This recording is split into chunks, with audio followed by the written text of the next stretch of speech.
Hi friends, Shri Swami Samarth. कैसे आप सब? तो चलो आज बात करेंगे हम कामिका एकादशी कब है। तो कामिका एकादशी शुरू होने वाली है 21 तारीख को। क्यों? तो ये एकादशी जो होने वाली है द्वादश युक्त एकादशी है।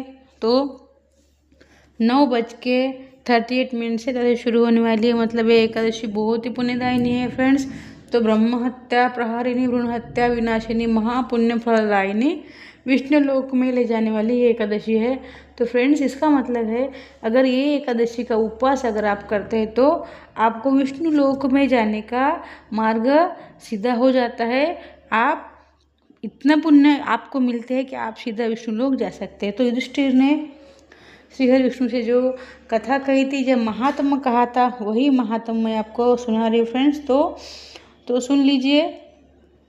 श्रावण मास के कृष्ण पक्ष में पड़ने वाली उत्तर भारत में, देखिए उत्तर भारत में ये अभी आपको पता है महाराष्ट्र में, गुजरात में अभी श्रावण मास शुरू नहीं हुआ है, ठीक है।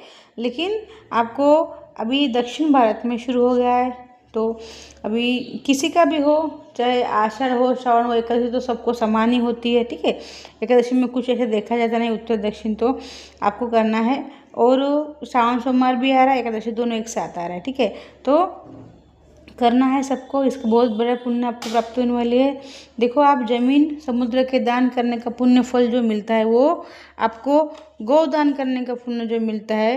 तो सोचिए, आप इतने जमीन दान नहीं कर सकते, लेकिन आपको गौदान, जमीन दान और पूरे समुद्र का दान करने का व्रत इस फल से, इस व्रत करने से हमको इसकी प्राप्ति होती है। श्रावण में श्रीधर विष्णु की पूजा करने से हमको सर्व देवता की पूजा करने का पुण्य फल मिलता है। पुरुष सूक्त पढ़ते हुए इसके द्वारा हम तुलसी दल चढ़ाए श्री हरि विष्णु को, हमारा उद्धार हो जाएगा। जैसे हम पाप कीचड़ में पड़े हैं हम लोग, तो हम लोगों का अगर हम तुलसी दल से श्री हरि विष्णु को पूजा करेंगे तो तुलसी दल का मतलब होता है फ्रेंड्स पत्ते और मंजरी दोनों एक साथ होना। खाली पत्ते हो तो खाली पत्ते में गिना जाएगा, और मंजरी होगी तो खाली मंजरी में गिना जाएगा। लेकिन अगर पत्ते और तुलसी दोनों, तुलसी पत्ते और मंजरी हो तो उनको तुलसी दल में गिना जाता है, मतलब तुलसी दल कहा जाता है। तो ठीक है, तो तुलसी दल आपको तुलसी दल से पूजा करनी है। और आपको क्या करना है, इसको आपको द्वादशी को नहीं तोड़ना है, मतलब एक दिन पहले तोड़ के रख दीजिए। तो एक तुलसी दल चढ़ाने से आप एक बार सोना, एक बार चांदी चढ़ाने का पुण्य आपको मिलता है। अगर आप संक्रांति के दिन, रविवार के दिन, अमावस्या के दिन, पूर्णिमा के दिन द्वादशी को तुलसी पत्ते नहीं तोड़े जाते हैं, ठीक है।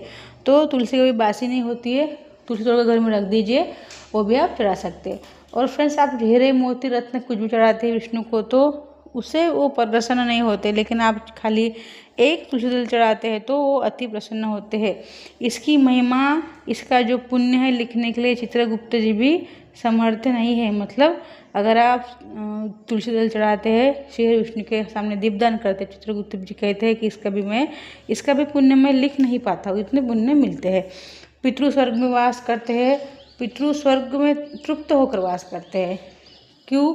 तो घी का दिया अगर आप श्री विष्णु के सामने जलाते, घी का जलाइए, फिर तिल का दिया जलाइए। 21 जुलाई को आपको करना है व्रत। तो क्यों? तो 20 की सुबह ही शुरू होने वाली है एकादशी, लेकिन आपको 21 को करनी है फ्रेंड।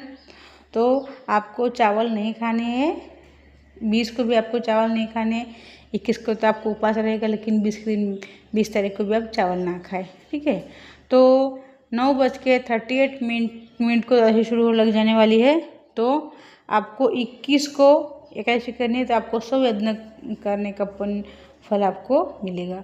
तो श्रावण सोमवार भी इस दिन आया है, द्वादशी भी आई है, और इसी दिन आया है कामिका एकादशी का व्रत। मतलब 3 इतना सहयोग बन गया है। तो इस दिन हमको द्वादशी पढ़ लिए तो हम बिल्व वृक्ष की भी पूजा कर सकते हैं। और क्या क्या बिल्व वृक्ष को जल चढ़ाइए, तिलक करिए, फूल चढ़ाइए, धूप कीजिए, दीप लगाइए, और भोग में मिठाई लगाइए, और आरती उतार लीजिए। आरती तो मतलब होता है ऐसे आपको घुमाना है 5 बार। आपको कुछ आरती बोलने का नहीं आता है तो जितना भी आप घुमा सकते, 4 बार 5 बार ऐसे घुमा लीजिए, हो गया। इससे आपको वहाँ दीपदान कर लीजिए। और ये देखिए, हमारे पास सब कुछ है, पैसा है, घर बंगला गाड़ी सब कुछ है, लेकिन आध्यात्मिक जगत में हम बहुत ही गरीब है फ्रेंड्स। तो हमको आध्यात्मिक जगत में हमको अरबपति बनना है। तो हमारे जो संस्कृति है उसको हम जो फॉलो करना चाहिए। तो ध्यान रखिए 7:15 मिनट से बीच मतलब 7:15 सूर्योदय से 7:15 के बीच में आपको पारना कर लेना है। पारना कैसे करते हैं मैंने आपको बताया है। हाथ में जल लेना है, पुष्प लेना है और दक्षिणा लेनी है, अक्षत लेने हैं और अपना गोत्र बोलना है, नाम बोलना है। सिंपल, आपको जो आता है वैसे बोल देना है। अगर कुछ भी नहीं आता तो इतना बोल सकते हैं कि मेरा नाम अमुक, मेरा नाम है, मेरा गोत्र ये है। गोत्र भी नहीं पता तो कश्यप गोत्र बोल देना और बोलना मैं एकादशी का व्रत कर रही हूँ या कर रहा हूँ, और श्री विष्णु के सामने किसी पात्र में जल को छोड़ दें। इसको बोलते हैं संकल्प। ठीक है, और आपसे और कोई दान नहीं होता है तो इतना दान तो आप कर सकते हैं। ये कथा अपने परिजनों तक, अपने फ्रेंड्स तक पहुँचाइए तो उसका भी आपको पुण्य मिलेगा। क्यों? तो अगर देखिए आप किसी को मुंह से नहीं बता सकते ना, तो वीडियो भेज दीजिए।